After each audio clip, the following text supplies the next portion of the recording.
የኤማሁስ መንገደኞች። የትንሣኤ ዕለት ሁለት ደቀ መዛሙርት ከቀትር በኋላ ከኢየሩሳሌም 11 ኪሎ ሜትር ያህል ርቃ ወደምትገኝ ኤማሁስ ወደምትባል አንዲት ትንሽ ከተማ ይጓዙ ነበር። ስለዚሁም ስለሆነው ነገር ስለ ክርስቶስ መስቀል እርስ በርሳቸው ይነጋገሩ ነበር። ኢየሱስ ክርስቶስም የእሱን ሞት መስቀል እያሰቡና እየተነጋገሩ ይሄዱ ከነበሩት መንገደኞች ጋር አብሮ ይሄድ ነበር። ግን እንዳያውቁት ዓይናቸው ተይዞ ነበር። የአዳምና የሔዋን ዓይኖች በኤደን ገነት ሳሉ ለበጎ የተገለጡ፣ ጥፋት ከማየት ግን የታወሩ ነበሩ። የእነዚህ መንገደኞች ዓይኖች ደግሞ ከበደል በኋላ የአዳምና የሔዋን ዓይኖች ለመከራ የተገለጡ፣ ከሕይወት የራቁ እንደሆነ ሁሉ ክርስቶስን ከማየት ተይዘው ነበር።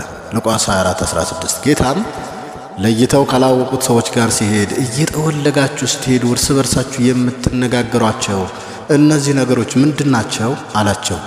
ቀሌዮጵያ የሚባለው አንዱ መልሶ አንተ ለብቻ እንግዳ ሆነህ ትኖራለህን? በእነዚህ ቀኖች የሆነውን ነገር አታውቅምን? በእግዚአብሔርና በሕዝቡ ፊት ብርቱ ነቢይ ስለነበረው ስለ ናዝሬቱ ኢየሱስ የካህናት አለቆች ለሞት ፍርድ እንዴት አሳልፈው እንደሰቀሉት አለው። እኛ ግን እስራኤልን እንዲቤዥ ያለው እርሱ እንደሆነ ተስፋ አድርገን ነበረ። ይህ ሁሉ ከሆነ ይኸውና 3ኛ ቀን ሆነ።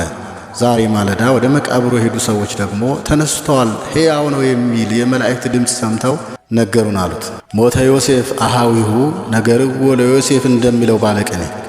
መንገደኛውም እናንተ ልባችሁ ከማመን የዘገየ ነቢያት ስለ እርሱ መከራ መቀበል መሞትና በ3ኛው ዕለት መነሳት ተናግረው አልነበረምን?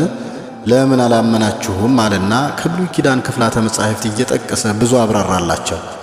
ወደሚሄዱበት መንደር ሲደርሱ እርሱም ሩቅ የሚሄድ መስሏቸው እነሱም ከኛ ጋር እደር ቀኑ መሽቷልና ብለው ወደ ቤታቸው ጋበዙት።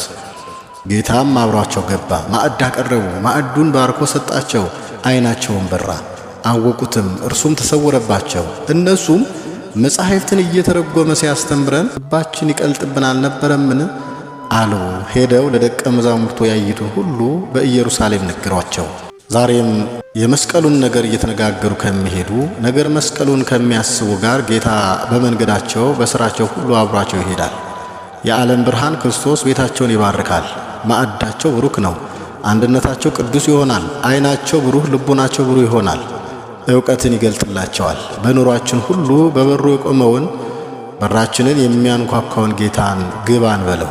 ማዕዳችንን ይባርክልናል፣ በቤታችን ውስጥ ያሉትንም ይባርክልናልና። አነሳስቶ ላስጀመረን አስጀምሮም ላስፈጸመን ለልዑል እግዚአብሔር ክብር ምስጋና ይሁን፣ አሜን።